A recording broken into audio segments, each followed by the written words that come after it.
The HOA thought they could steal his land. They built 50 homes without asking. But what they didn't know, he owned the dam right above their shiny new neighborhood.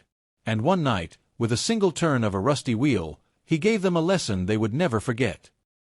What would you do if someone stole your land and built 50 houses on it without your permission? That's exactly what happened to Daniel Reed, a quiet landowner who had lived by the river all his life. His family had owned that land for generations, but one day, the local HOA, hungry for profit, moved in, paved roads, and built 50 brand new homes on his property. Daniel fought in court. He showed papers, deeds, and surveys proving the land was his. But the HOA's lawyers dragged things out, ignoring him, laughing at him, and telling him, "You're just one man. What can you do against us?"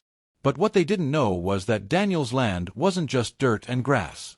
Beneath it ran the water system feeding into an old dam, a dam his great-grandfather had built. And Daniel still had the keys. One stormy evening, after yet another court rejection, Daniel drove down to the dam. He placed his hands on the massive iron valve, and with one deep breath, he opened it. The gates groaned, water roared, and within minutes, the brand-new streets of that HOA neighborhood turned into rivers. Lawns disappeared. Cars floated. And the people who had laughed at him were now running, panicking, watching their million-dollar homes sink into the flood. By the next morning, the story was everywhere. Man opens dam, HOA homes destroyed. Police tried to press charges, but Daniel's lawyers argued that it was his land, his dam, his water, and that the HOA had built illegally. Public opinion exploded online. To some, Daniel was reckless. To others, he became a legend, a man who stood up against greed and won. And when a reporter asked him if he regretted it, Daniel simply said, "They built on my land without asking. I didn't raise my voice. I just opened the dam." Some call him reckless.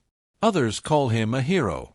But one thing is certain, he stood up against greed in his own way, and the whole world watched. So tell me, was he wrong for opening that dam, or was he simply fighting back the only way he could? Comment below, and don't forget to like, share, and subscribe for more unbelievable true stories.